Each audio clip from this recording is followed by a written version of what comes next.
6:30, and I will call the Monday, June 25th Planning Commission meeting to order.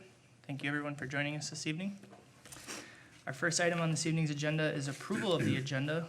Are there any changes from staff or the commission on this evening's agenda? Seeing none, I will stand for a motion. So moved. Second. Motion and a second. All those in favor? Aye. Opposed, and the motion carries. Our second item on this evening's agenda is approval of the minutes from the June 11th, 2018 Planning Commission meeting. Are there any changes from that meeting from staff or the commission? None from staff? None, I would stand for a motion. So moved, Mr. Chair. Motion, Second. second. All those in favor? Aye. Opposed, and the motion carries. Our third item on this evening's agenda is a public hearing for Dodge of Burnsville for a preliminary and final plat rezoning from Park to B4 Gateway PUD and concept and development stage planned unit development for an outdoor storage lot for vehicle inventory, and presenting is Ms. Dean. Good evening, Chair, members of the commission. So tonight before you is a zoning change and planning unit development request, as well as the preliminary and final plat. The site currently, as it stands today, includes the Dodge of Burnsville site, which is highlighted on the left-hand side. That specific property received conditional use permit approval in 1977 to allow a dealership. And so in 2001, a plan unit development was approved to allow showroom and car wash, service bay, and outdoor storage. And that's, again, for the Dodge of Burnsville site. Dodge of Burnsville, or Adamich family, property owner, had approached the city in 2016 with a desire to expand their site. Vehicle storage is currently housed on the other side of 35W through an interim use permit. However, Dodge was looking for something closer to their property and had approached the city about purchasing the former archery site.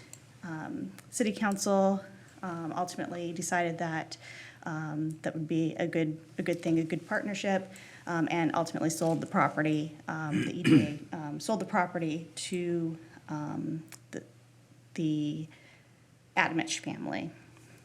In May of 2018, the Planning Commission saw a guide plan change for the former archery site before you.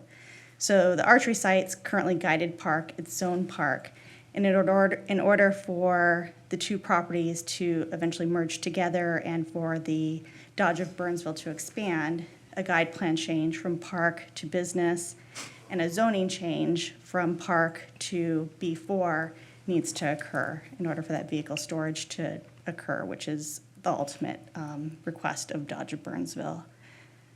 Because the two parcels are separate parcels right now, and because the former archery site is an unplatted piece of property, direction from staff was to replat the property into one lot and block. So that's part of the request. As far as the site location, familiarize yourself, if you're not familiar, it's east of I-35W and the frontage road. Pleasant Road dead ends here.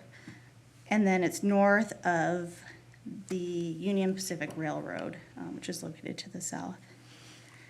The overall site, the Dodge of Burnsville site, is just over 7 acres. The archery site's almost 2.5 acres. So joined together, it would be 9.68 acres. Surrounding zoning, you have a mix of park.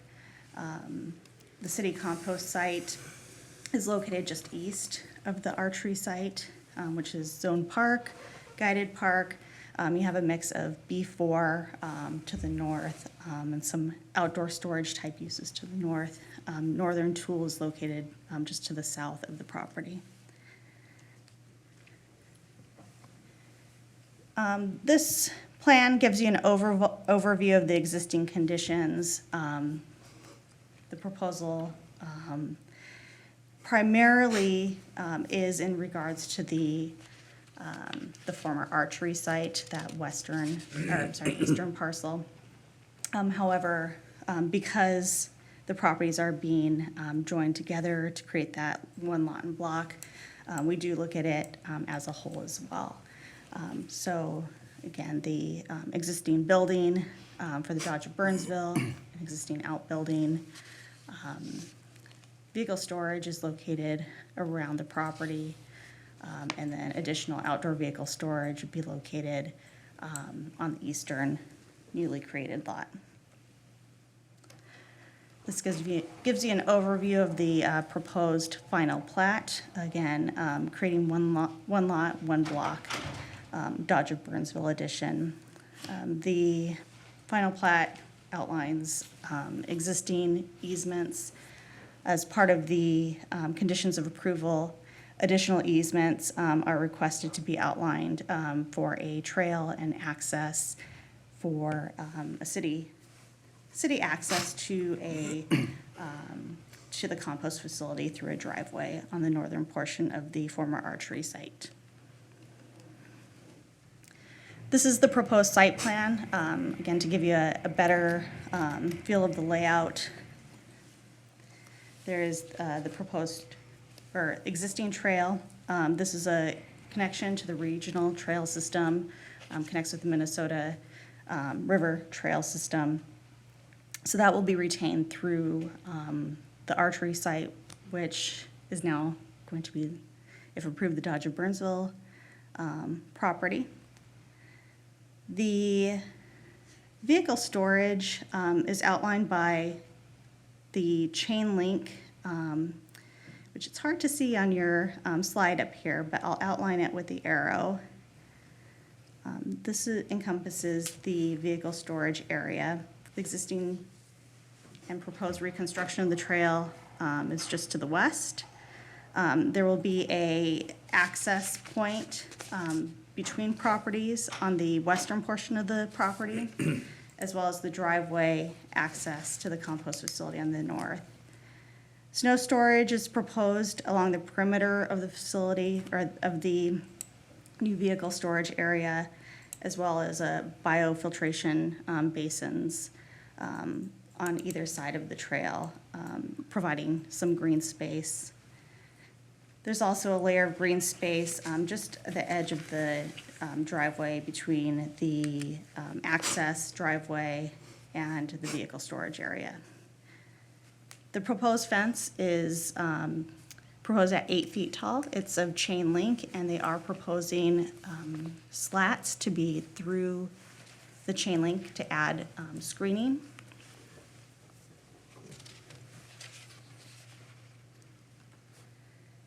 This is the proposed grading plan, which shows the biofiltration basins, and our engineer on staff can speak more to that if there's further questions. Landscaping plan and tree removal. So a majority of the trees on site will be removed to make room for the vehicle storage area along the western portion of the property, the northern portion, and the eastern portion. Trees will be replaced not only on site in the general southwest corner, but also off site on the city property. City code does have a provision that you can plant trees off-site. Dodge of Burnsville had approached the city to see if this was something that was possible. After checking with our Parks and Rec Department and City Forester, they agreed that they could accommodate additional trees on the city compost site, which would act as a buffer and a screen between the two uses. So additional trees will be located in this general area in the future, and Dodge of Burnsville is willing to work with the city, and we're willing to work with them on that. There are a couple of PUD deviations requested.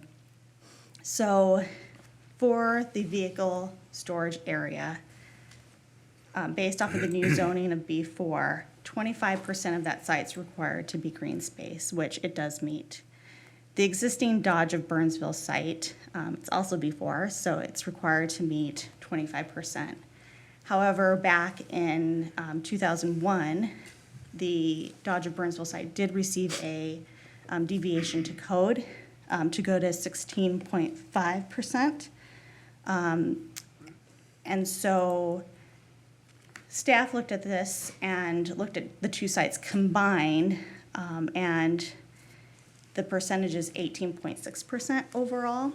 Staff felt that was reasonable, that they're increasing their percentage that they had requested back in, overall, back in 2001. And then also, because of the trail on the site and for the driveway on the site, for the city to use that as an access driveway to our compost site, we felt that was reasonable and a benefit to the city as a whole. So staff is in support of the deviation for green space. The other deviation is in regards to the chain link fence. So fencing is actually something that is on the Planning Commission work plan to take a look at further later this year. But if you look at our city code requirements, it's pretty prescriptive, and it talks about outdoor storage areas required to be screened by a building, by a solid wall or fence, berm, and/or landscaping or a combination thereof. Chain link on its own would not meet the screening requirement, and the insertion of the slats would not meet the solid fence requirements. So staff did call that out as a deviation, and however, staff does support the request. The reasoning why the site will have very limited visibility by others because Pleasant Road dead ends. There will be very limited vehicle traffic, and we felt that it was a reasonable request, reasonable accommodation for the site, given, again, the trail and given the driveway access for the city. Staff does recommend approval. There are 9 conditions that the city is requesting be accommodated either at time of building permit or at grading permit issuance. But with that, certainly if you have any more questions, I'm here to answer those. We do have the applicant in the audience as well that can help address any questions. Great, thank you. Any questions for staff on the presentation from the commission? Questions? I guess I had one question about Commissioner Singh? Thank you, Mr. Chair. Don't steal the question. The area in the archery site where the vehicles will be stored, what would that site look like regarding the impervious? Is it impervious or what it is like will be? They're at 25% for landscaping. I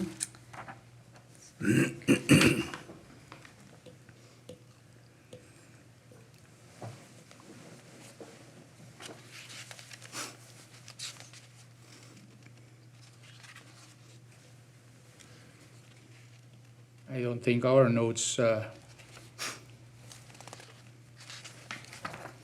I just have the approximately 25% green space. About 26,000 square feet. okay, that's fine. Thank you, Mr. Chair. Thank you, Commissioner Singh. Any other questions? I had one question about the biofiltration basin, just because it's a term that I've not heard before. Is I'm that- gonna defer to Brian over there. All right. Our I came for a reason. engineering We had consultant. to get that in. Came all the way out here. Chair and Commissioners, essentially what it is, we're in a non-infiltration zone, so typically we'll try to infiltrate some of the water before it runs off to storm sewers or stormwater ponding basins. In this case, we cannot infiltrate, so what this essentially is a soil that would be used in a filtration basin, but ultimately underneath of that soil There is pipes, drain tiles, storm sewer pipes that will connect it to a larger storm sewer system that will then carry it to an outlet or a pond. What it does is it provides, you know, basically cleansing of the, I mean, it's a filter. So we're trying to at least clean up some of the water that does leave the site before it does, get to its ultimate, outlet. So is it like a smaller drainage pond essentially, is what I mean? That's exactly what it is, and it has amended soils in the bottom of it that, again, it's a soil type that will filter, you know, work on filtering out the sediments. They do need to be maintained, which is why a maintenance agreement is required with this project. Very good, thank you. Any questions for the applicant from the commission? Mr. Chair, before you go, regarding, just go back to my question. I just see it here that it will be bituminous service. That was what I was asking for. So it's approximately 50,000 square feet of new bituminous, or bituminous surface. A portion of the site is already, there's some pavement on the site. So, but overall about 50,000 square feet. And that will be paved asphalt for the vehicles to sit on. Thank So you it will very be much. paved. I could just add to that quick. It's adding 0.95 acres of impervious surface to the site, new impervious. Thanks. Any other questions for staff? No questions. Any questions for the applicant? Seeing none, this is a public hearing, so I will open the public hearing, and if anybody would like to speak to this item, now is the time.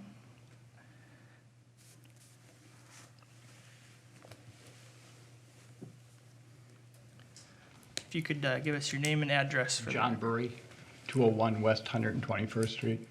Thank you for coming. Yes. My concerns are, our property borders this property at this point. There's a tree line that runs through there, and on the plan, it shows, I believe most of those trees are coming out. Now, there are trees where the border boundary line is right through the trees. And I want all the trees to stay. I want the berm basically there. And I guess that's my only concern. I have no problem with the Dodge people, good people. I'm happy to see the archery range leave because of the amount of arrows we find in our yard when a person decides the arrow's no good and launches it, and it ends up in our yard. So to me, the archery range leaving is, in my opinion, a good thing for us. I'm happy to have the Dodge people coming. They're good people. And the only concerns I have is how the new street coming alongside our property where there is trees and a berm already and a fairly steep berm going up, how everything works. Because the way I understand it is there's about a 5-foot area behind the curb line of whatever, and then our property at that point. And at that point there, my questions have to do with how it all fits, and if Burnsville, the city, the Dodge of Burnsville needs to plant some more trees to make things work with the city, is whether or not those could be accommodated along our berm line at that point in trees that are gonna be taken down. Mr. Ray, could you just quickly, what property line do you intersect at? Just for my, well, I guess the commission's understanding? Oh, okay. Okay, from Pleasant east. Okay. I have the aerial photo pulled up, and so it's, I don't know if you can see my arrow, but this general. So basically with the new roadway that enters in the easement to allow the city back onto their property, that whole area borders our property. Okay. We can't tell them where to plant the trees, just that they should. And so what I would suggest is work with them together to see if that is something that they would be willing to do, to create that buffer off your property. As that process starts, do we have the applicant here tonight? The applicant is here this evening. So if maybe finding them after the meeting and having that discussion would maybe accomplish that. Is that cool? Okay, so at this point, they already own the property, so it's actually between us and them, is what you're saying, the city's out of the, Well, we wouldn't be able to tell them where to plant trees. Okay, that's fine. Just the land use change is something that we're discussing. For that specific of a detail, it would be something that would be up to them and you mutually. okay. I can just note too, as far as elevations go, the roadway is essentially being built at the top of that berm. Obviously, the roadway is gonna be wider than the top of the existing berm now. And towards the east end, it's a little bit higher than it is right now existing, but essentially, it's not as if the berm is gonna be lowered or anything like that to construct the roadway itself. So you're saying that the road going in there will be as high as what the berm is? Correct. Close to it. Boy, that. I guess that the seems like the it's gonna- elevations that are on their site is, you know, within their property line, it's matching fairly closely. They can't go outside of, they have to match, the existing grades at their property line, you know, unless they were to get a temporary grading easement. But they essentially at the property line have to match the existing grades. So whatever you see as a grade at the property line today, that essentially will be staying. And I'm sure the applicant can comment on that a little further too. Yeah, see, right now, the berm that's there actually is, you know, goes into the archery range too, and the tree line and things. So when you're talking about the roadway going in, matching the berm, the way I look at it is the road's actually gonna be into the berm.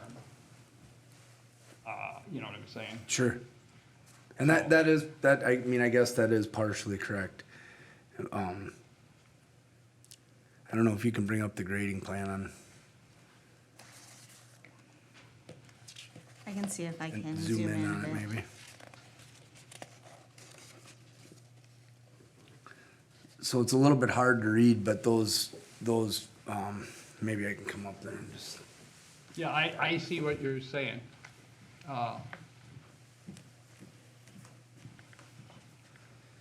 for instance, and it's hard to read, but I know I was just looking at it, this is is it a 9:30? I can't even read now. 7:30. The 7:30, this is a 7:30 here, so I mean, and this is a 29 and a 7:30, so again, these elevations are very close to what's existing there today.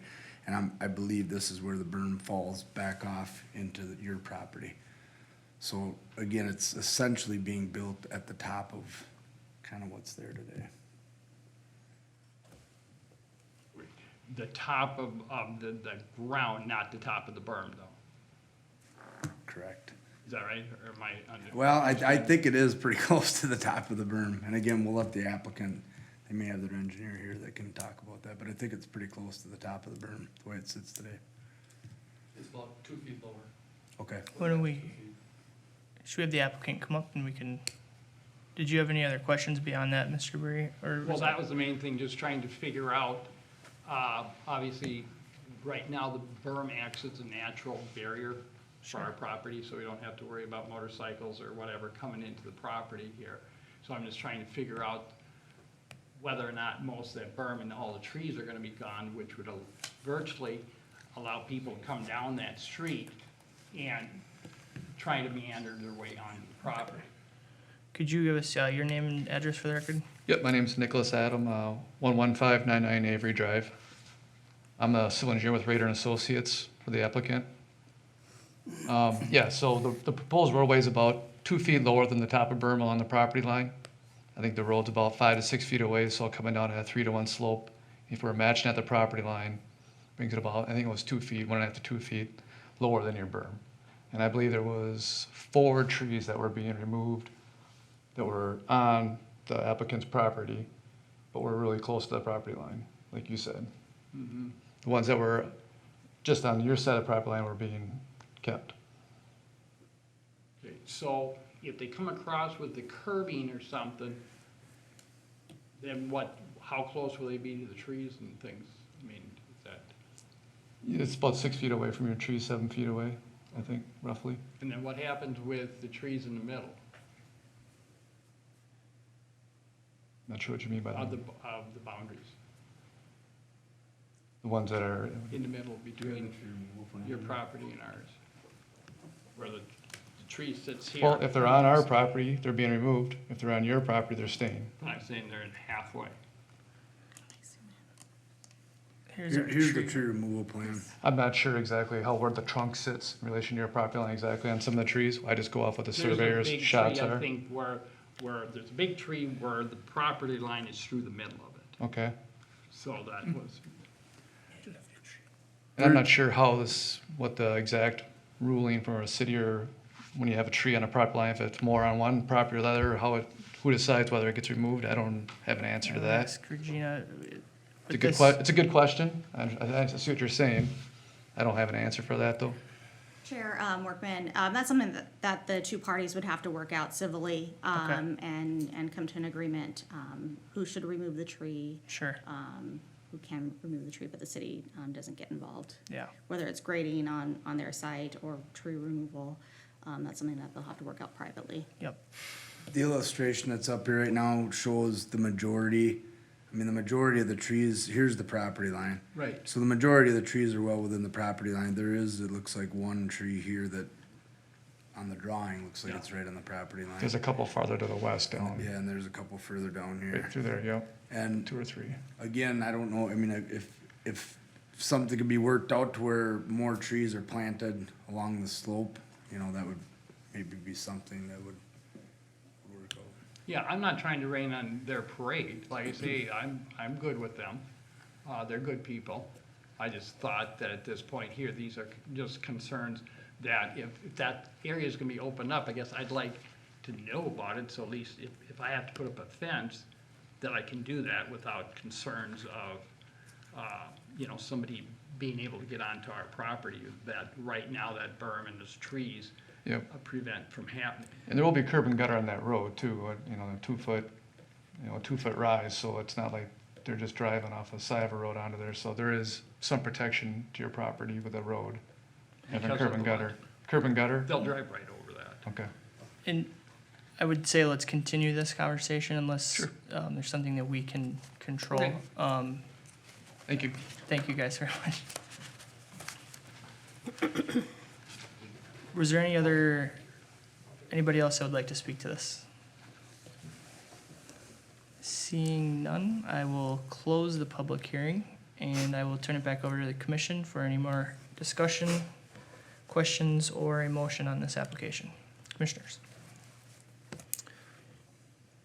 Mr. Chair, I just Commissioner have Singh. one question of the applicant.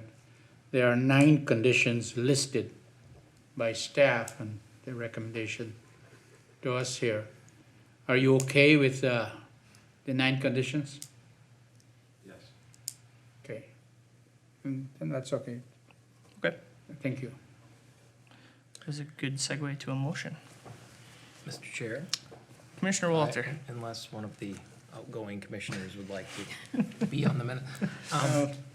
Go ahead. Mr. Chair, I move that the Planning Commission recommend to the City Council approval of the preliminary and final plat rezoning of from Park to B4 Gateway PUD and concept and development stage planned unit development for an outdoor storage lot for vehicle inventory subject to the 9 conditions listed in the materials. Second? We have a motion and a second. All of those in favor? Opposed? And the motion carries. That will go to the city council on July 17th. July 17th. Thank you for coming out tonight. Our next item on this evening's agenda is a public hearing for Dakota County CDA for a preliminary and final plat of Valley Ridge Heights addition located at 1945 136th Street West. The applicant has asked that this item be continued to July 9th, which is our next planning commission meeting. So what we will do is we'll open the public hearing and then continue that until July 9th. Officially. Our next item is a public hearing for Quick Trip Incorporated for a development stage planned unit development for a Quick Trip convenience store with fueling canopy and attached double bay car wash to be located at the southwest corner of 136th Street and County Road 5. And this item has also been requested to be continued until July 9th, 2018. So we will open the public hearing for this item as well and follow up with it at the July 9th, 2018 meeting. Chair, if I could just make a statement. So if there are people in the audience for those two items tonight, we will send out notices again to the property owners within 350 feet as a courtesy, as well as republish in the newspaper.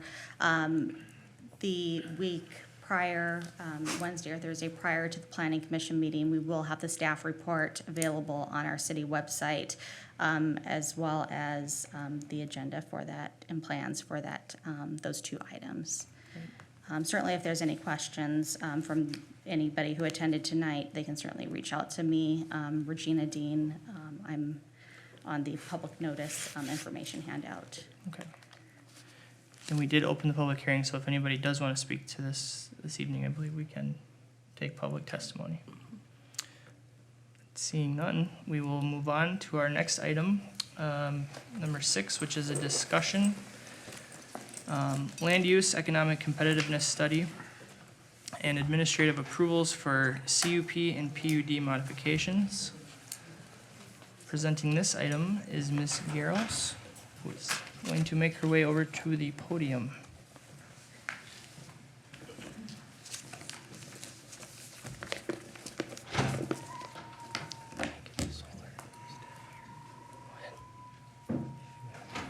Thank you, Commissioners. The item before you is part of a Planning Commission work plan. It's the last part of it. If you'll recall, last year, the city worked with WSB to prepare a report on how competitive Burnsville is with regard to adjacent and other cities, other market cities that we are similar to. We looked at land uses, and then there was recently a change to the zoning ordinance to make several land uses, to move them from conditional uses to permitted uses. And that was based on the overall analysis that was provided. In addition to that, we also had extensive research on building materials, exterior building materials for commercial and industrial zoning districts. And the city, as we generally always do, came up in the middle of all of the communities surveyed.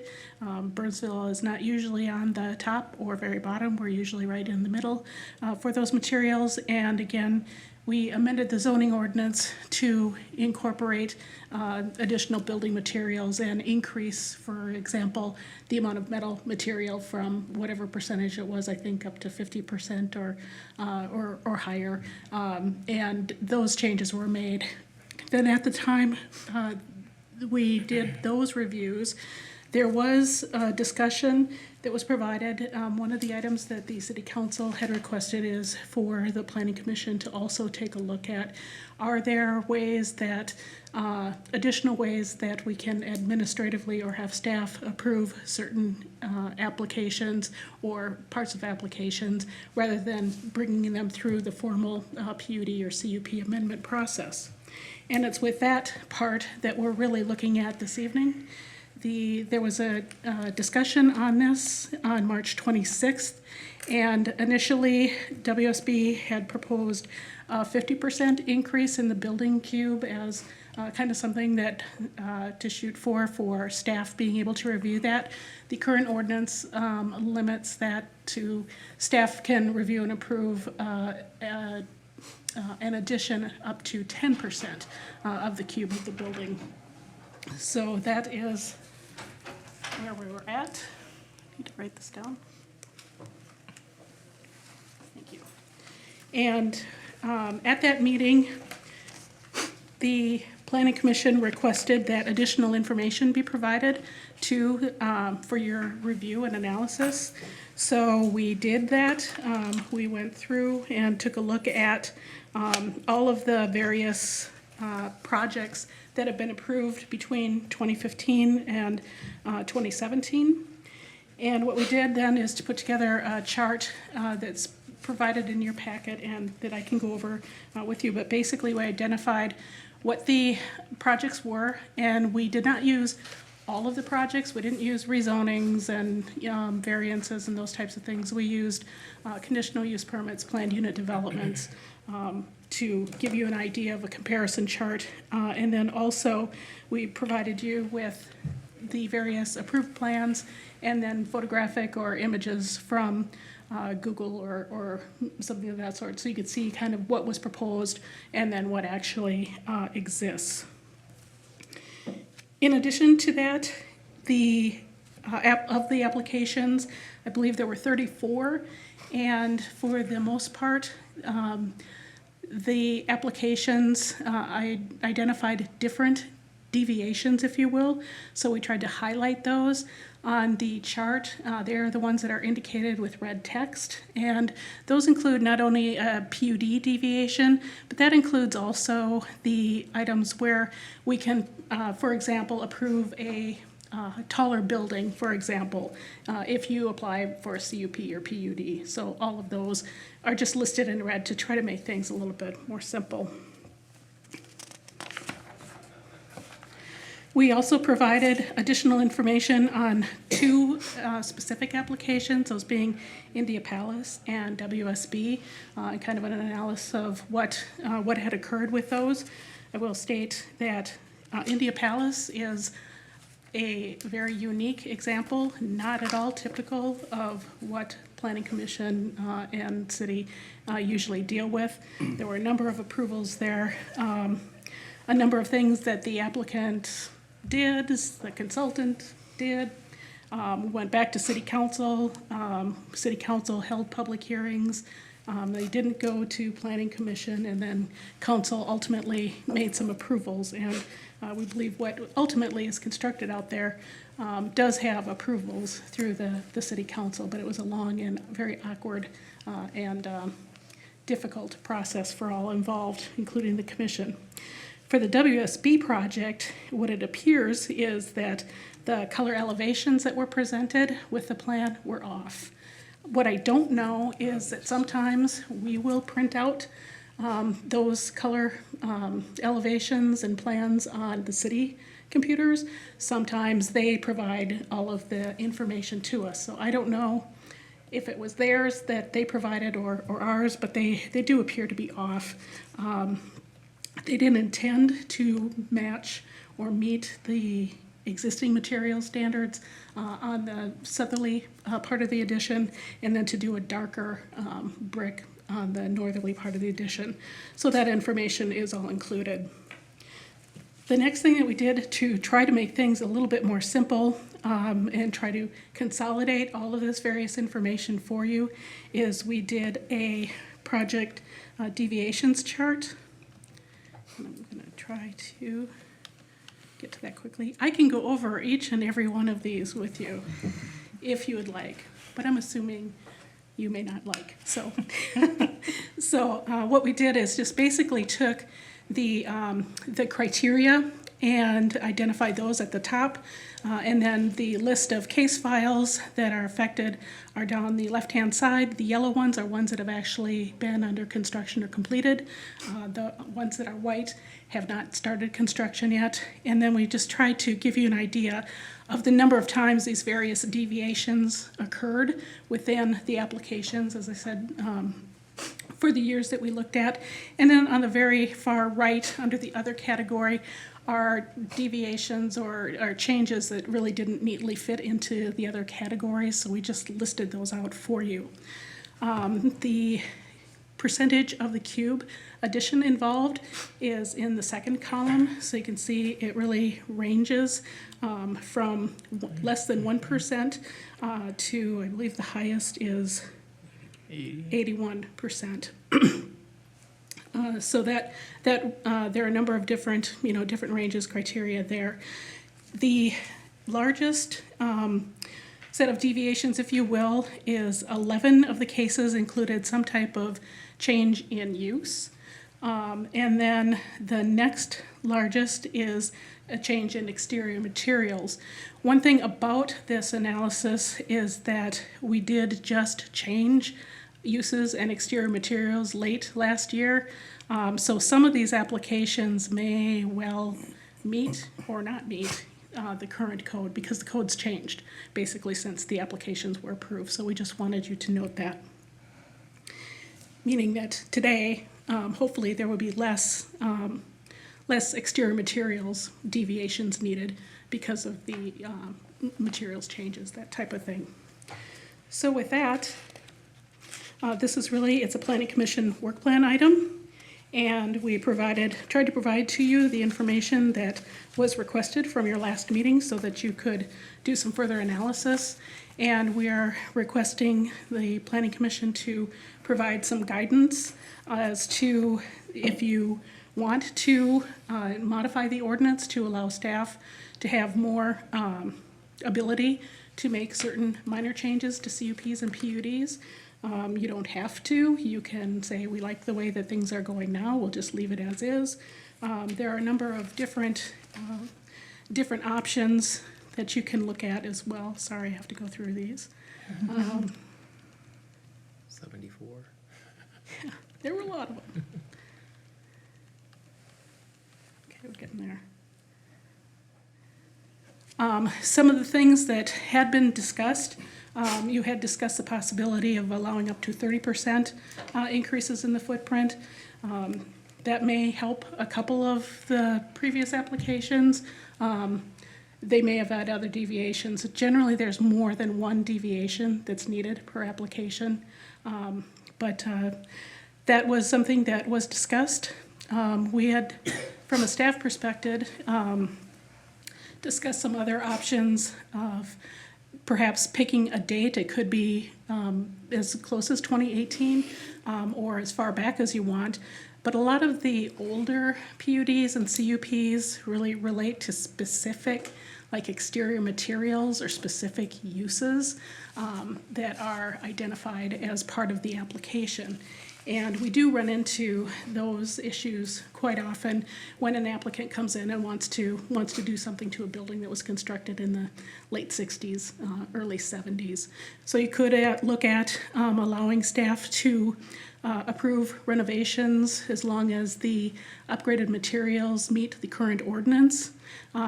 You could also, as the current ordinance reads, if the renovations have specific, or the projects have specific criteria saying, shall use X material, on for the fascia, whatever, in those cases, we would still bring those back to planning commission, or not. It's up to you if you want to allow staff approval ability for something like that. A lot of times, there are PUDs, and you'll be seeing one here in the future for an application where they want to build a new clubhouse on an apartment project. And we've reviewed those before, where they want to put in a swimming pool or something that would require a PUD amendment. We're suggesting that you could allow for staff approval for minor types of things such as accessory structures, signage, parking, sidewalks, trails, lighting, those types of things. The other item that's listed is allowing changes to building uses. Again, this gets to a lot of the old projects that have these uses that nobody does anymore, and they'd like to do something else. And as long as it's a use listed in the ordinance and not specifically prohibited or something by the CUP or PUD, that perhaps that could be something that would be allowed to be approved administratively. So with that, these materials are all available for you, and it's your discussion item and Planning Commission work plan, and we are requesting your feedback. We do need to take this to City Council to report to them what your discussion is, and we would do that most likely at a future work session meeting. Thank you. Thank you, Deb. Who would like to start?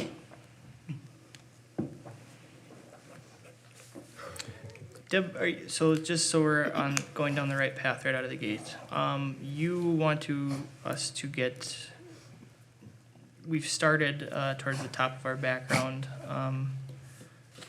with item 10-5-5 and 10-27-7.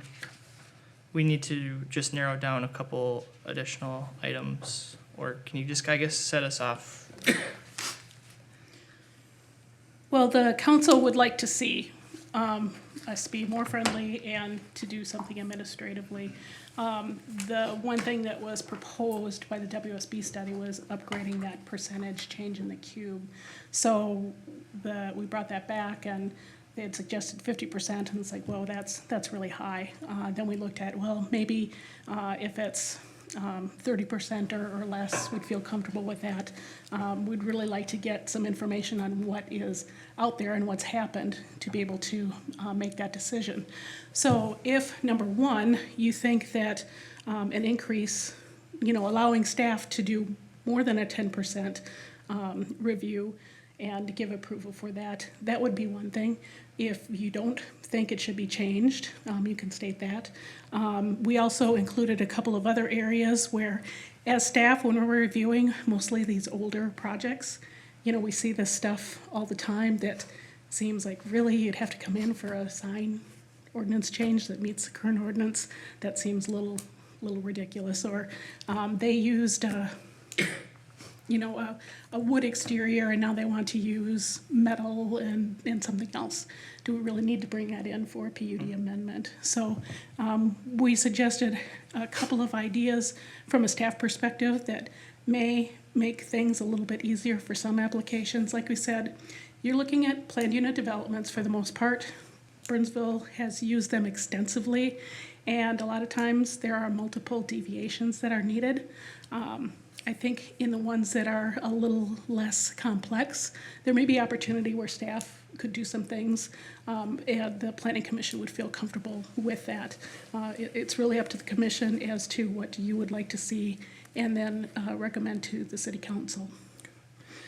I think a good way to start would be just address these bullet points and start at the top. Allow additions up to 30% increase. If I remember correctly on our last discussion about this, I think, and it was in our background too, that was a number that I was comfortable with. Some commissioners were okay with higher, some lower, so I guess we would come back to that drawing board and say, where are we at today with this information that staff has provided to us tonight? Sure. Commissioner Singh. Thank you, Mr. Chair. I have said before that we have an excellent planning staff in this district. The materials they brought to us, the recommendations they make to us so that we can recommend to the city council have always been sound. Occasionally we differ on minor things, but my feeling is that they have continued to do an excellent job in the planning process. I'm leaving, and so I don't want to put much emphasis on this. However, I need to say that I think that if we do increase the percentage of that they can administratively take care of, it would be it will be more expedient. Applications can be dealt with early, and the end result is that we'll have applicants that are pleased with the planning department. So I am comfortable too with the 30% increase. As I've said, I am comfortable with that, but I would like to hear what others have to say. Okay. Thank you, Mr. Chair. Thank you, Commissioner Singh. I would, guess I'll stand by the 30% myself, is I think the one that came on that number originally. Can I ask a question? No. Am I out of order? Was Commissioner Mackey next? So, thank you, Mr. Chair, for Commissioner for Walter. yielding the floor. So the 30% recommendation, though, is only, it's a 30% increase only if it's meets those conditions of the side or rear of the building. If it's would be- something other than that, it's still 10%. Yep, that would be what. Okay, and then, suggested. just so I'm not misunderstanding this process, so when we say staff approval, that means it's a done deal, it doesn't go to the council either, right? Correct, Just- it would it's be just able to do it through a standard permit process. It wouldn't Okay. require planning commission or council review. Okay, thank you. That's it for my questions. Thank you. Yield back the floor. Commissioner Benke. Okay, I have questions too, though, Deb. And by the way, I totally agree with Commissioner Singh here about the staff. I do think that the work we get out of you guys is stellar, and that's never been part of what any of my comments have gone toward. What I'm wondering here is, I mean, when I looked at that percent chart that you had, and you don't have to go back to it right now, I didn't run the numbers, but in my head, I saw that the mean average was about 25%. So I thought that seemed to be a number that could also be supported, only because it appears to be where the sweet spot in the applications that we had was. Now, with that said, I don't know that I have any problem with restricting it to the sides and the rears. And mainly, it's an issue of the other elements that might not allow it to be administratively approved. For example, if it requires any other deviation, that doesn't happen. So, right, so I mean, that's right off the bat, except we've got all these other ones down below now that we might change.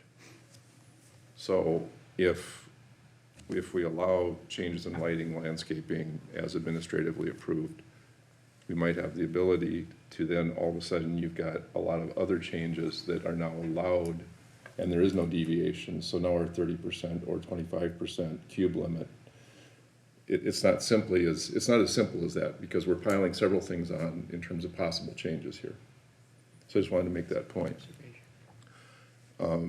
I still think we need a definition for cube. Like I said before, cube is a volume, and we are not talking about changing volume here. We are basing it on footprint. We can modify the ordinance to And I'm footprint just if thinking that's- that might help to eliminate confusion down the road. And I think, no matter what I'm suggesting here, I think my whole thing is eliminating confusion down the road is the goal. I would love to see us continue to be, as the WSB report said, the friendliest city for our approvals, as we already are. And just to continue to augment that and stay at the leading edge, I think is definitely a goal for us. Really quick before we lose it, fine. in the wording here, we do have the word footprint rather than cube. Here. But Right, I above we think have the ordinance cube. the ordinance says cube though. Cube of the building. So maybe footprint could, I think there again though, what was part of the footprint. We had the same discussion with porches and things. There's an entry canopy covering an open area that's protected entry. Is that part of the cube? Is that part of the footprint? I'm just saying that based on building code, some of these words that are being used are less clear than I think they should be. And mainly because we're trying to become pretty specific here. You know, we do want you guys to be able to send some of these projects through, because you're right, some of them have really no real benefit to come here. Others, though, it does give the neighbors an opportunity to take a look at something that they might not otherwise have that opportunity. You know, we can pick and choose, and we can say this project or that project, and this one might have had more comment and stuff like that. But I'm always careful about taking away the public interaction and their contribution to the projects. As far as the second bullet point here, Deb,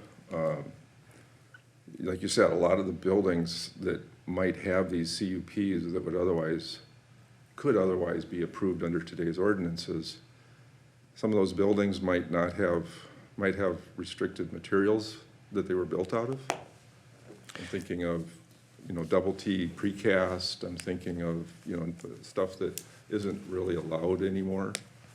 How does that part fit into this? I mean, if they come in and let's say that we did give the approval to staff, that you could do a cube with the same materials or a cube with new materials, how does that sort of play into this?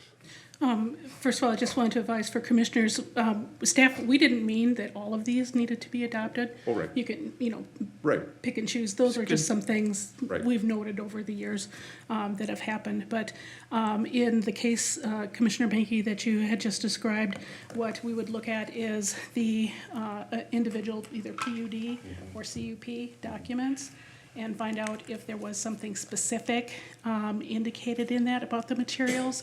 Staff already does have the ability to allow different materials once a certificate of occupancy has been issued, as long as it meets the current ordinance. The PUD minor changes are a little bit different than the CUP minor changes, so we just look at really trying to make them the same. And then, in that case, if there was nothing in the specific PUD or CUP related to the exterior materials, as long as they used the materials that are in the current ordinance and the percentage and met those design criteria, they would be able to do that administratively. sure. Okay, and then as far as the legal side of the PUD or the CUP alterations, if we already have an existing PUD or an existing CUP, what are the requirements that need to be met in order to allow for an amendment without planning commission or council action? I believe that unless we specifically identify in the ordinance what items we can address, like it specifically now says up to 10% of the cube. Right, If it doesn't expressly give us that ability in the ordinance, then it would need to go through public hearing and come to planning commission and council. okay. Less ability, I believe, with a PUD than a conditional use permit. I would think so, yeah. Yep. Okay. And we would have to run these through our legal counsel as well. We Oh. have not yet Okay, done that. I think for now I'm good. And then Commissioner, On this page. well, I want to kind of chew on all of these quickly if we can.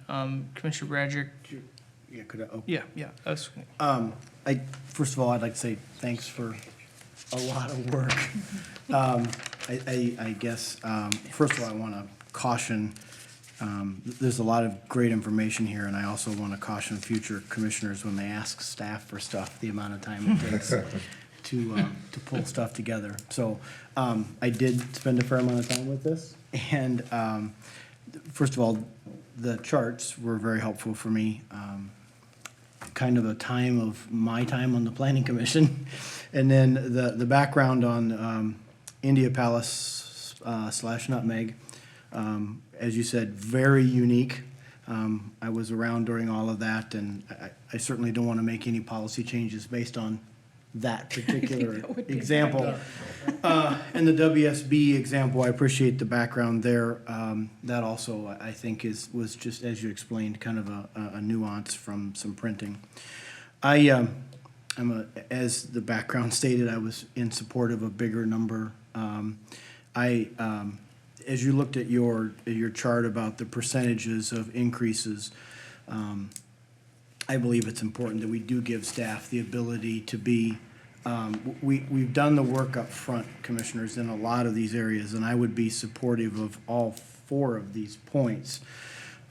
Because the real meat of this is we've done the work on the current ordinances, whatever it may be, whether it's the current exterior materials or accessory dwellings or whatever else has been done. We're truly allowing them to do the legwork with a PUD or a conditional use permit and see where it fits with the paperwork and where it fits with today's rules. And as I look down the list of the percentages, from a math standpoint, Commissioner Benke was correct. I would support a much bigger number than 30%, and I realize I'm kind of on an island with the commission, but I'll make my quick point and move on. I believe we've got a tremendous amount of restrictions, as you talked about. It has to be in the rear and the side. All of the other stuff that has to be, has to meet to have that go through, we kind of have already in place. So I would be supportive of a bigger number than 30% and giving staff these tools because to bring a PUD and a conditional use permit to us, first of all, it's very expensive and it's very time consuming for staff. And as we move forward, we've got to be a little more flexible, I think, with some of these applications, because we are gonna have challenging development. We don't have a lot of greenfield left, and everyone's gonna be a little challenging. So I think in some cases, what we're doing today may help. I don't know exactly how many applications going forward. It would have affected quite a few in the past. So I would be in support of actually all 4 of these, and would be in support of the 30% number. I would challenge us to give staff a little more flexibility on the footprint. I do like footprint instead of cube. And for me, footprint is on a commercial property versus a residential home. I don't see it, the cube could be a big difference, but I don't know how many porches or things we're gonna have in a commercial property. I was thinking canopies and Yeah. entry canopies and so, So- anyway. But, so, Chair, I appreciate the time, but I would be in support of all of these, given the fact that they need to wordsmith them with legal counsel. Thank you. Thank you, Commissioner Bradrick. Deb, maybe one thing we could consider is running with 30% for a year and then revisiting it and seeing how staff is handling that at 30. And then if it's gone through without any issues, we could talk about it in a year and see We if can do bumping that. it makes sense then. Yes, we can certainly do We that. seem to do that a lot, just kind of a trial run, and then, I don't want to speak for the commission on that, but is everybody, Yeah, I'm okay with that. okay? Commissioner Benke? But one thing, and I've taken off from Commissioner Bradrick's comments, we don't have a lot of greenfield. What we're talking about here is essentially redevelopment. Redevelopment by its nature is a denser product than what is there now. And I think that's where the issues we're gonna run into, and I speak of that because I do that in other cities. And the neighbors tend to resist more. And I'm just trying to counsel some caution about how this is managed, because I feel if the restrictions are totally eliminated, we're gonna have problems the other direction. I don't know that the restrictions aren't being eliminated necessarily. I think the best point we've heard is that if they've gotten to this point and that was the only thing left, they've met our code. I understand that, but like I say, if we did all 3 of them, as we don't have to, but if we did all 3 or 4 of them, I think it allows for a much larger selection of applications to bypass public comment. And that's where my point is. I guess I would go back to Deb and ask you or Regina, how often would you see an application where all 4 of these items were? I think we're applicable? dealing mostly with the older applications, and it would help, I think, redevelopment in cases. Right. With those older. Another thing we could look at is, if density in terms of like residential units is an issue. I mean, we could state that, no density in that standpoint. They still would have to meet the setbacks, green space, and all of those things, but we certainly could talk about density as well. I mean, don't misunderstand me. Any kind of upgrade to a commercial project or a retail project, anything that we put into a parking lot at Burnsville Center, anything that goes into the center is a densification of the property. That's a good thing. Mm-hmm.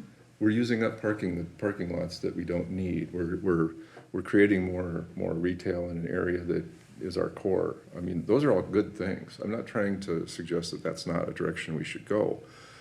I'm trying to point out the incremental changes that could create problems for us and staff. And mainly it's the elimination of the public comment. And all I'm saying is, for example, if construction of accessory structure is also now administratively approved, and sidewalks, site parking, if all of the 3rd bullet points are now eliminated from a potential deviation that would restrict a 30% increase in footprint. It isn't just one item then. If we adopt multiples of these, it isn't just one item then that is driving when it becomes a administrative approval. And, you know, again, I'm not trying to point us away from these. I'm trying to point out issues that I could see happening down the road. Commissioners, some of the things that we've thought of or that will be coming in the future, a lot of the plans, especially the older ones, were not detailed like we review them today. You have people that want to or don't want to, but now they have to put in trash enclosures. That's a common thing. Sometimes they want to, have a small accessory building to house, some equipment or something of that sort. I'm thinking for like some of the pools associated with some of the apartment complexes and those types of things that they didn't even contemplate at the time because they weren't required. That's really the type of thing that we're talking about, but we certainly understand that change. Right, and I'm not suggesting that those shouldn't happen either.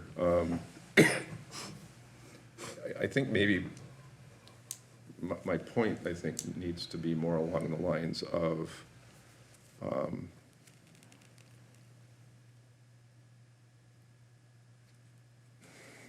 me see, I'm trying to think of how I can say it that makes the most sense to everybody. I think that the battle is always going to come from us making properties denser adjacent to other uses. And it's not something that we have experience with here from a city level. And I'm seeing it as I'm out in that the development world, and it's definitely something that other cities are dealing with. And I hope that as we look at some of this stuff, we're learning from them too. I know that our staff meets with other staff at various seminars and things, and I know there's a lot of talking about stuff. So anyway, I'm just trying to counsel caution. Personally, the 25-30%, I don't think we need to restrict it to the side or the rear of the building. I think most buildings are already built with the front full. We're already fully in the front yard. I don't think you're going to see much there. I do agree that we're almost putting more words into some of these rules, making them somewhat more restrictive. I do see the rationale behind the adjacent to or across the street from single family, but I think we already have some of that going on with our current zoning. We do already require buffering. Correct. Some of that stuff is already built into our ordinances as well. I still am a little bit unsure about how some of the PUDs and the CUPs for the old buildings can help. And mainly it's because of my own personal view on some of the material issues. And maybe I can explain a little bit by using the pictures. I don't know, Deb, would you have a minute to go to the WSB building?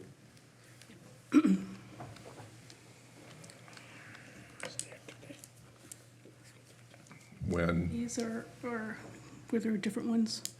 this was not the first set of drawings that we saw at the meeting, in my recollection.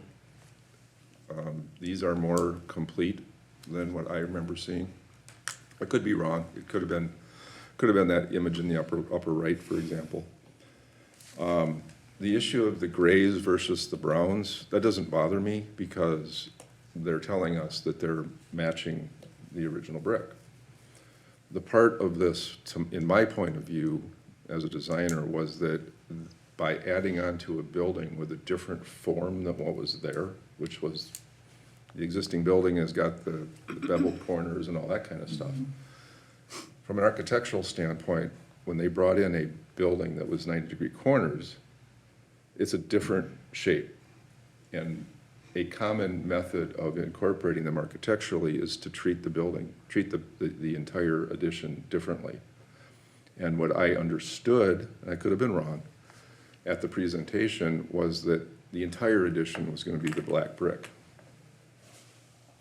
And therefore, it read as a separate structural component, a separate sculptural component to the building. And again, in recommending approval, that's what I thought I thought we were getting.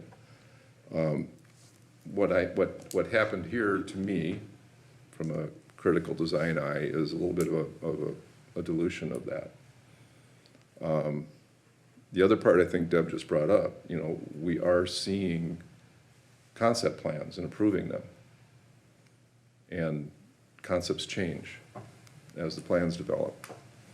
And that's the part that I think I struggle with the most. If a couple of these images would have made the meeting, and they might have, I can't remember 100%. I mean, the lower left one, the lower left image does look very much like what got built. So it could be that I just remembered it wrong. But I guess, to me, if that's the approval, and maybe it was just in my mind, because that's what I see, for it to come back differently, and Deb, could you go to nutmeg? I want to take nutmeg apart in a little Which different. nutmeg? I want to take nutmeg apart in a little different way. Can we go back to the original picture for nutmeg? Yeah, I just passed it, I think. Oh, okay, you didn't want to go. Not this all one. the way back. No, not this one, because Okay. it was that one. So you're- And when this one came in, irregardless of the color variations, to me, this was the same thing. It's no different than the new Aldi, which came after this, I realize it. It's no different than some of the facade changes that were made at Burnsville Center. It's a separate use, not zoning use, but it's a separate use. It's a separate front door. It's a separate building. And this reads as two separate spaces then, to the point where we actually suggested that they eliminate the gray color. That I think, Jim, I don't know if you agree with me on this, but we thought that the gray color on the India Palace was actually not great. And, you know, there was also the issue of the awnings and things. So, I mean, if you can go up to the current picture. Let's see here. The lower right picture, to me, I think that the color came across by integrating the color back across the building, which I do believe was how it was presented to council and what was finally approved, actually is a detriment to the idea that the buildings are two separate ones. Now, with that said, this is meeting the current direction of our ordinance, which is complementary additions. And I'm almost suggesting that we don't need that anymore. You know, I mean, I don't think we need that part of our ordinance anymore. And I think that becomes something that helps people when they're going to try to renovate and things too, is that if it's architecturally pleasing, that we don't need. Now, that's not in our subjects here. But, you know, it sort of all comes from, to me, this all goes together. I mean, I see all this as sort of a single subject.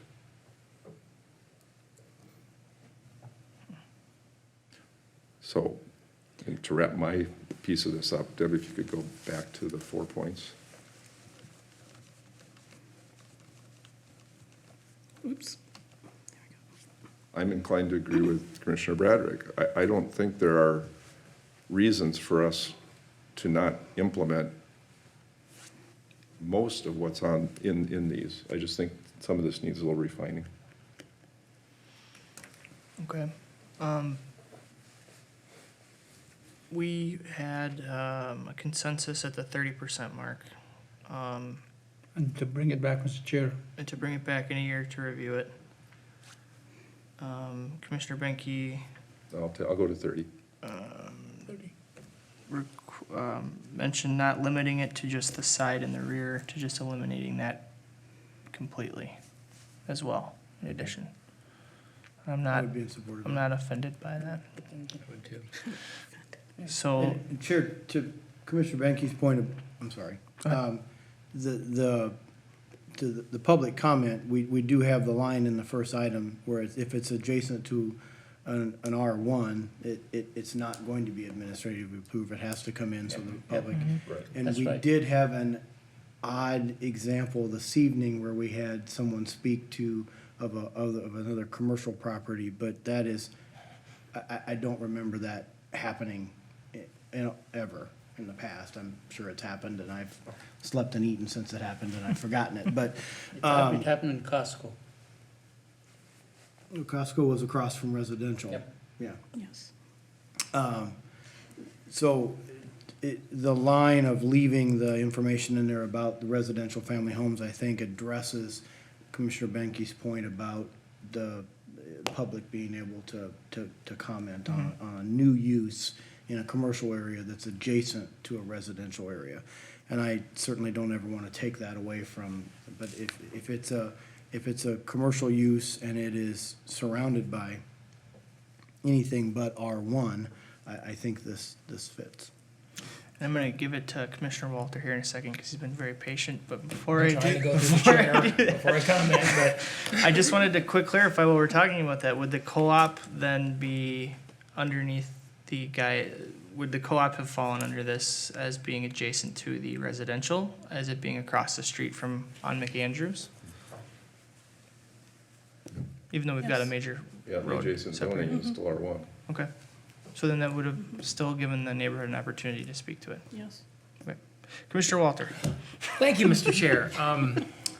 I think, I feel like we've been talking about this every other meeting for the last year, but maybe that's just me. I think when we're talking about this, it's easy to focus on the trees and lose sight of the forest. The reason we're talking about this issue is because the city council wants to streamline this process and make the city more friendly for development and so forth. And using that, I think we've reached almost a consensus on these, correct? And ultimately, it is the city council's decision then if they're going to delegate this authority. They obviously need a good recommendation from us, but I'm starting to lean more to the Bradrick position of going higher, but I think we have got a bit of a consensus on this. So if the rest of the commission is fine, I'm ready to make a motion. Or do we not do a motion? Is this just a discussion and you're refining it to bring it back? Okay. Well, then I'll make a motion that we move to the next. Commissioner Singh? Mr. Chair, Commissioners, I think we have a consensus here. The 30%, Commissioner Benke was pushing to 25, but then he agreed to go to 30. And then there is the other piece to it is to bring it back after a year. Staff can let us know how they went for that year. And you can, keep it at 30 or change it. But give them a chance to work 1 year with it and see how it works. So I would support the 30% and to bring it back after 1 year. Very good. Commissioner Bradrick? And this question would go to staff in reference to that, and I've suggested many times a 1 year look at something. I agree wholeheartedly with Chair Workman's comment, but in this instance, I guess my question to staff would be literally a 1 year look. Does that get us anywhere from a gestation period of a commercial development, and are we adding a lot of time to staff to have this, let's say this happens and then the city council passes it in August. So then you're gonna have to start looking at this again to renew it in August, in June of 2019. And have we done a 2 year look or a 3 year look to really see what has happened? Or do you think that's okay and then it would just be a real cursory review and we do it every year. I guess I'd like to hear staff's comment on the 1 year versus something else from a timing and a calendar standpoint. From my perspective, I think it would be easiest to do it after the 1 year. This probably took me at least 60 hours just doing this. So it's very, very time consuming. We do have things in electronic format, but you know, what's actually there, has it been, the file been closed? Do you have the actual right plans versus, you know, it just really, it's very time intensive. I think that based on the standards, we certainly would be able to keep track of, oh, well, now we don't, you know, this one we can do, and we could certainly, you know, report that back. We could report it in terms of monitoring report. We could bring it back after a year. You can continue to look at it, you know, annually. It's really up to Planning Commission. I just wanted to ask that question from an efficiency That's standpoint. why we're here. Mr. Benke? So Deb, really, it's almost easier now going forward because you can just keep track of them as you go. Yes, So, yeah. and, you know, I guess to what Commissioner Bradrick said, I think I'm fine with all four of them with that middle part of the line of the first one regarding the side and rear of the building being struck from that first one. And I think all of this would go to helping processing. Something else too, I mean, if council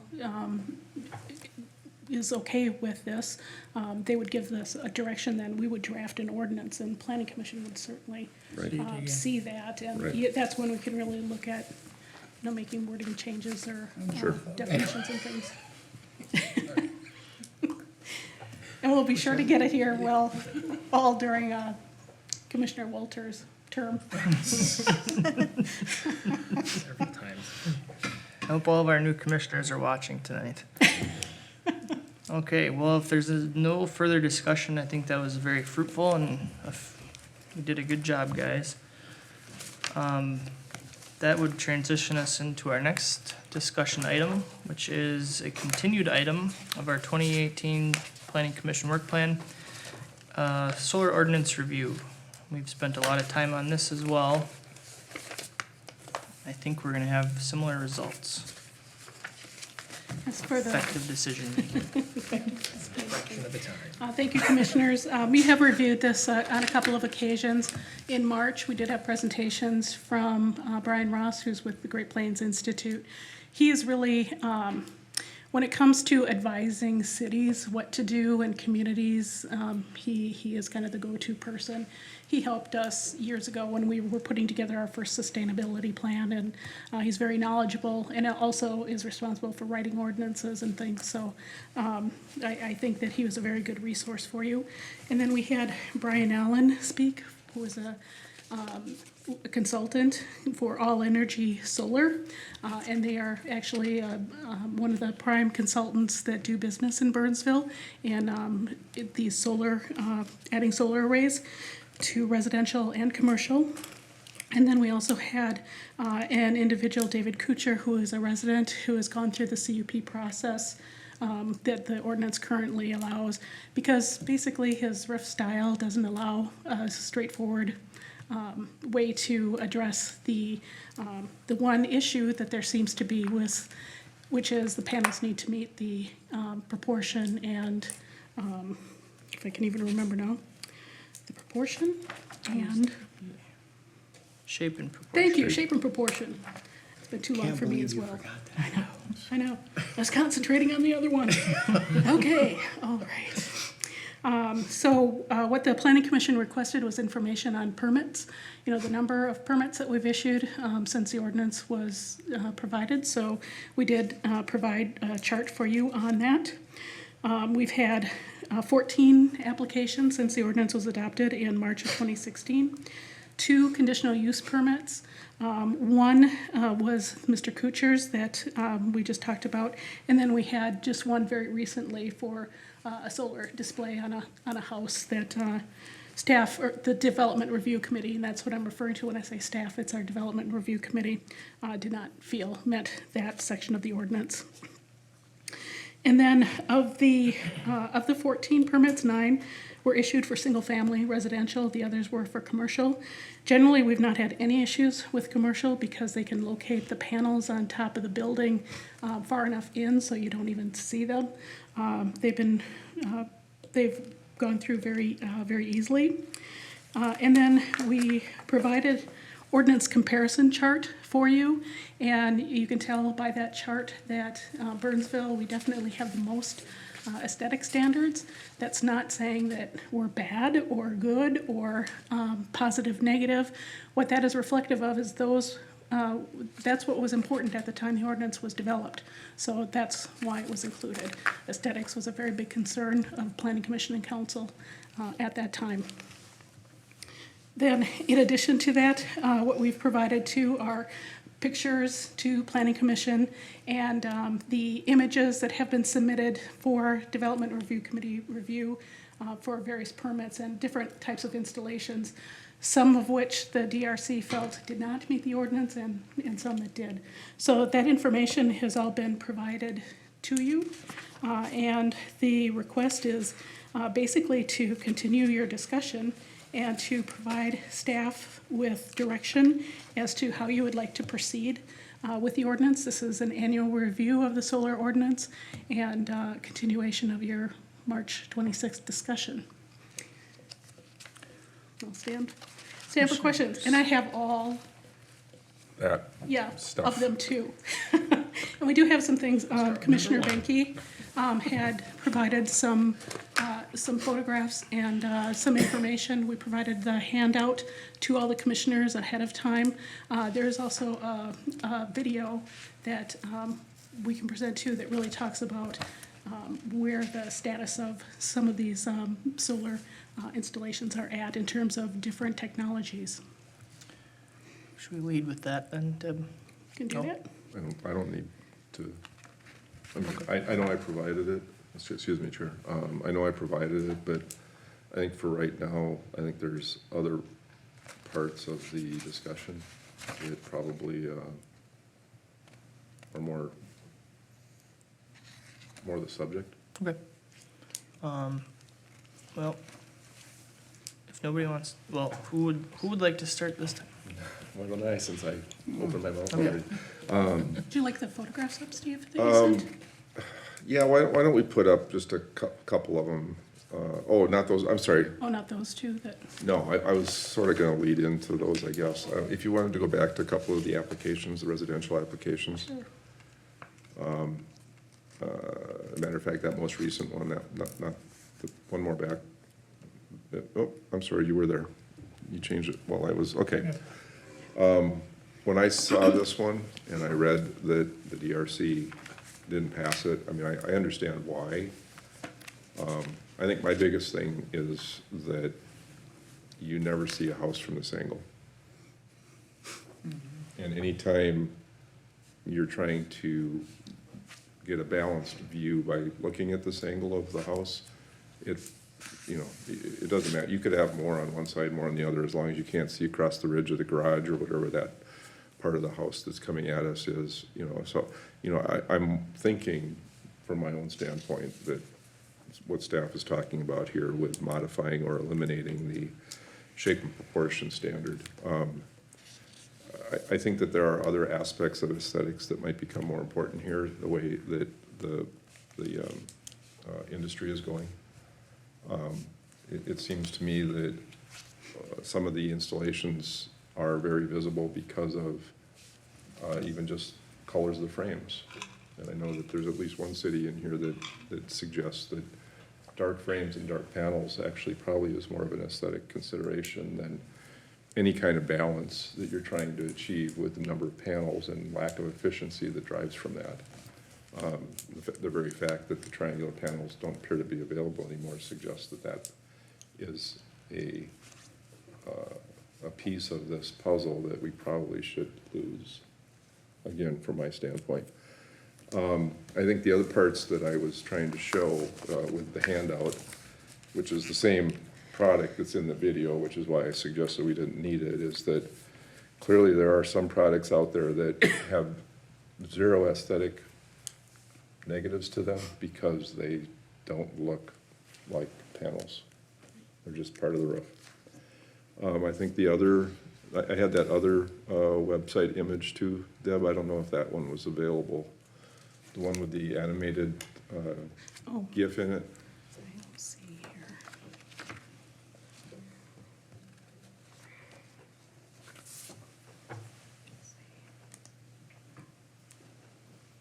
Is that one That one. here, this one here? Yeah, this to me was something that just popped up in my, you know, how your computer seems to know what you're doing these days.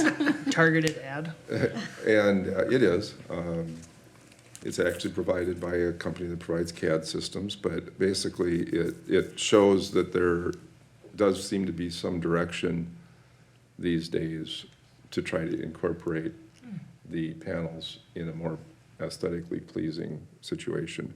I think if you notice here, the panel that's just spread on the roof has a contrasting color frame. It certainly meets a lot of what our ordinance currently would allow, and it's certainly what a lot of installations would probably look like. And with a minor amount of architectural addition, and also keeping in mind that it probably takes care of some of the wiring and other issues for these things. And I'm not suggesting that every house is gonna have this, I'm just saying that there are alternatives to simply opening the floodgates. And then I think, Deb, if we could show the other two pictures that I had, and thank you for doing this. This is really helpful. No, it wasn't him.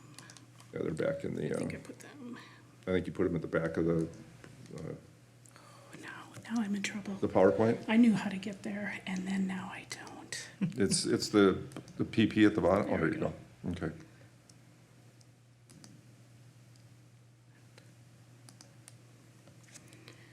And it'd be nice if I could just do this.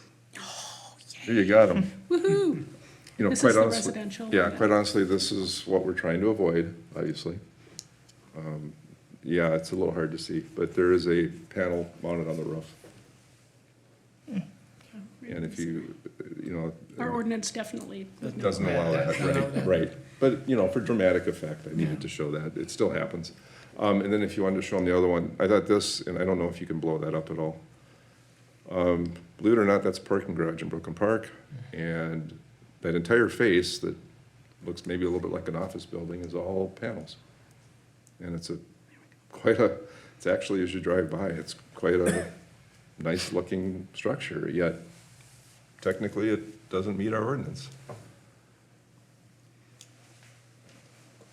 And Deb, I believe this one would. It would. Yeah, because it's, wall panels, it'd be Okay. considered to be wall panels, okay, yes. good. Good, so that's something that we wouldn't have to see. Again, I'm just trying to throw out some current industry things. But I do think that we could certainly amend our ordinance. Thank you for providing that, Commissioner Benke. That is helpful. And it's interesting to see the surface mounted one.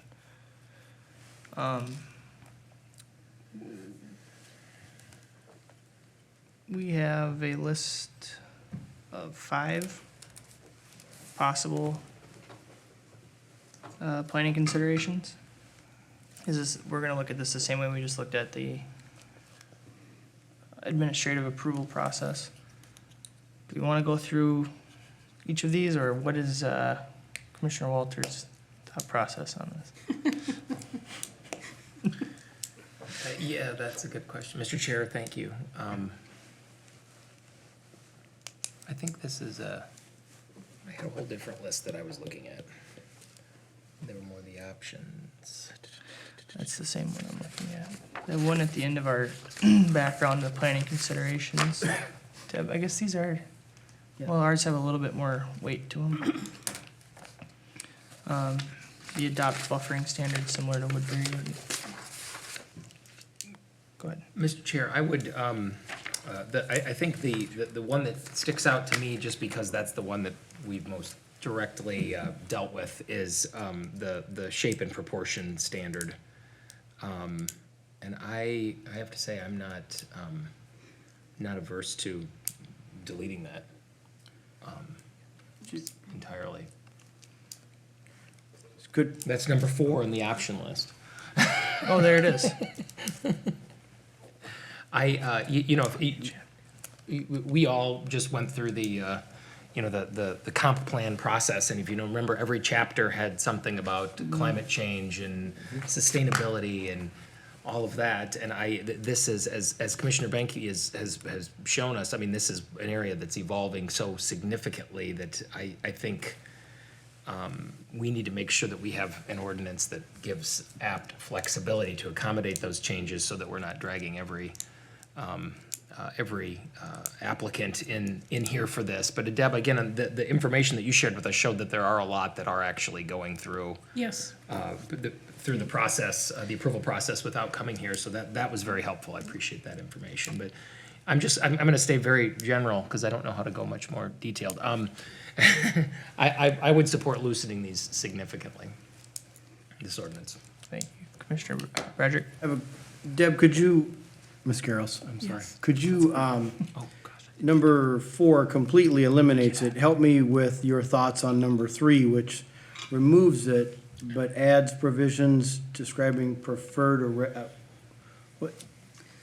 That, I guess I Find don't, where I put that. by preferred, are you saying that it would have to meet some design? I can't find where I put it. Do you want me to read it to you? What we were looking at is, yeah, it's right in the, that's right, it's actually in the background report.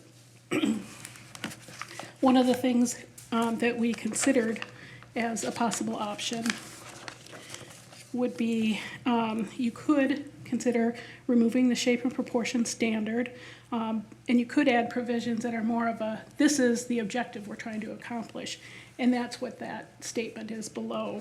You want them, if they're visible from public right-of-way, to be designed and placed to minimize visual impact from the street. That's a common element in other ordinances, to the extent possible without reducing their efficiency. And then basically grouping the panels together.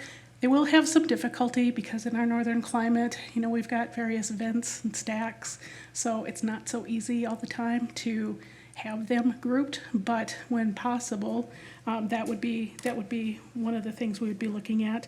To place panels when possible to avoid gaps, between the panels and arrays, to orient panels in the same direction, and then to allow the staggered panel, which is basically that stepped type panel, only as a last resort. So it's something that doesn't have a whole lot of teeth, but it's more, we're giving you in the ordinance, these are the objectives, and how we would like to work with the applicants on that. Thank you. Thank you. Commissioner Benke? Deb, how does the DRC operate then when most of those, in your opinion, how would the DRC operate when most of those points are not followed? If the DRC feels that it doesn't follow the ordinance or has an issue, then they would recommend that it come to Planning Commission, that they process a conditional use permit for that. I'd suggest one additional bullet point to that then, which is to match or blend the frame color to the panel colors. That element alone tends to do a better job of blending the panels into the roof than I think anything else that we've done. Even the shape of the panel pattern is probably less important, I think, than that. What would be the implications if we did number 4 and we completely deleted the shape and proportion standard? I mean, that doesn't open up worst case scenarios, does it? I think in a case, really what it does is we've got, if you put in the above, provisions, that's what the city wants to see. And if they're not, if they just go right to, well, we don't care, we're just gonna do this, at that point, we would say, well, then you need to come before Planning Commission and Council to address that. And based on our previous conversation, we're trying to reduce the amount of time that applicants need to come see us. Permitting process is And preferred. some things, yep. Sure. Commissioner Benke? I think generally this use should be a permitted item as best as we can make it. So where is everybody at on this? It seems to be. Number 3 with my addition is where I'm at. I think, Commissioners? Me Yeah. too. I think we have a consensus, Deb. All right, Do we feel the need to revisit this? I don't, Yeah, so we'll see it as a. It'll go to, yeah, your recommendations for both of these items will go to city council. Then if they say continue, we would draft an ordinance and bring it back to you. You can, it's on your work plan, schedule for an annual review. You can keep that on for annual review, you can take it off, that's totally up to what the commission wants to do. But it is currently, they wanted to see it every year. okay. Anything else? Just a point, back to the way this industry is changing, that might not be a bad idea, at least for a while. I think that's exactly At least why, for a while. I because the mean- industry's changing so much. I mean, we're gonna have another disruptor or two involved here, and they'll make something else magic show up on our doorstep. Right, Good, thank you very much, Deb. thank you.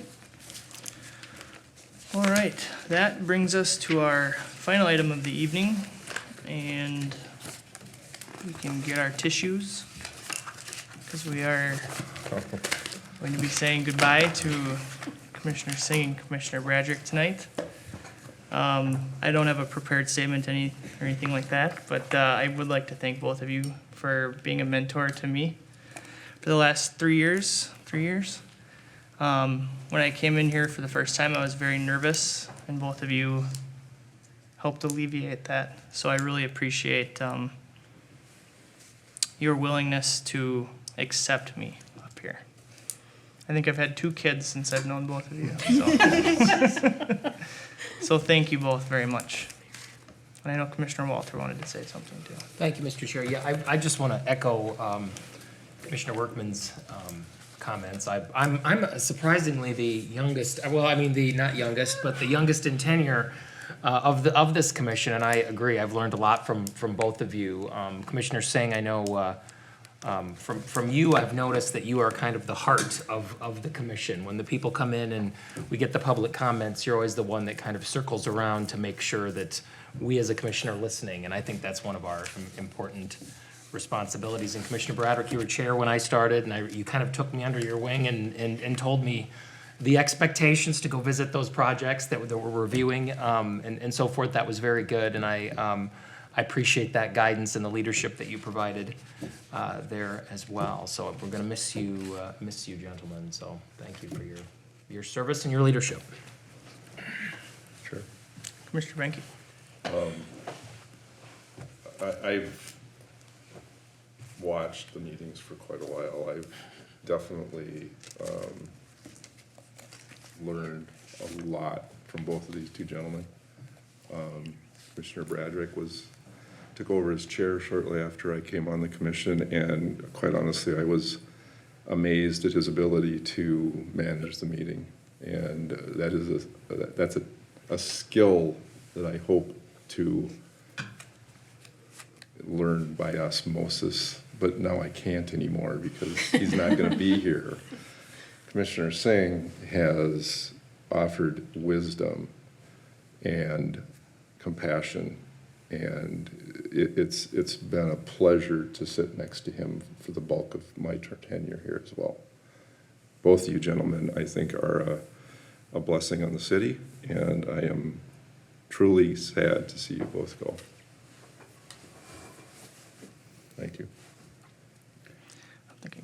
Chair, I also don't have a prepared statement, but I would like to, I'd like to thank Commissioner Singh, because he's the one that's been on the commission the longest with me.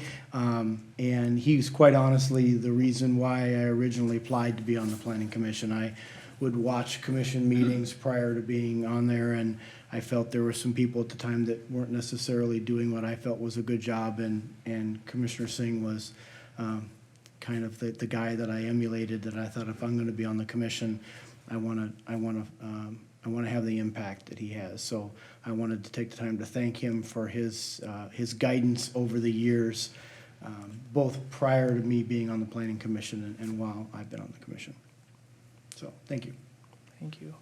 Well, I think I spent a few minutes after lunch today.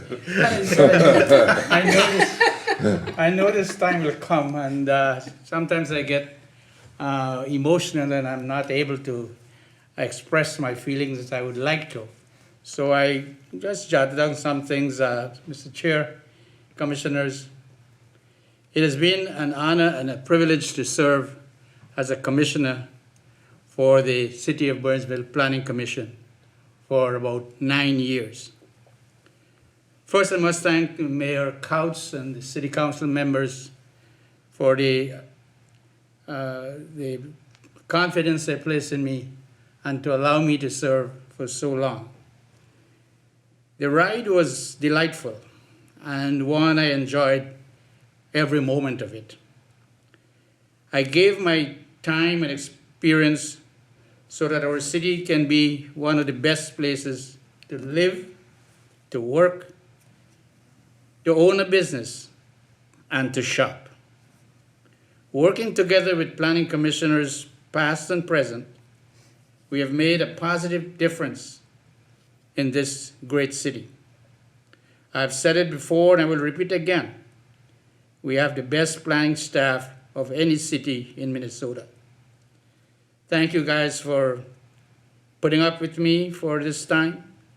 I just remember I also served 3 years in the Telecommunications Commission.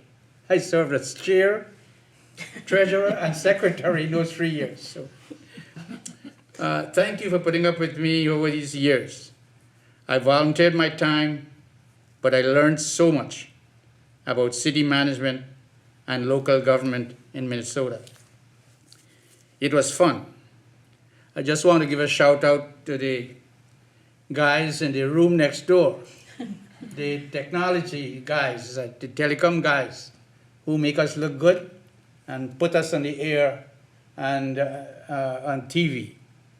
Without them, you would not be able to do that. I would also like to express my thanks to my dear wife for putting up, missing me at dinner for these so many years. I think with her support and blessings, I am here. So as I leave, I know I'm leaving the Planning Commission in good hands.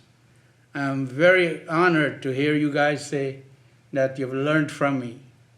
As you know, I've served in local government back home in my home country for many years. And I brought that experience here. And I hope I made a positive difference. So thanks again and good luck. Continue to do the right thing. Continue to make sound recommendations to the city council. And you know what? Our city will be great. So thank you very much, all of you. Thank you both. It's gonna be weird next week without both of you. 2 weeks. 2 weeks. If there is nothing else, are there any I'd updates? like to move the motion to adjourn. Second? We have a motion and a second. All of those in favor? Opposed, and the motion carries. Thank you for joining us this evening, and we'll see you next time.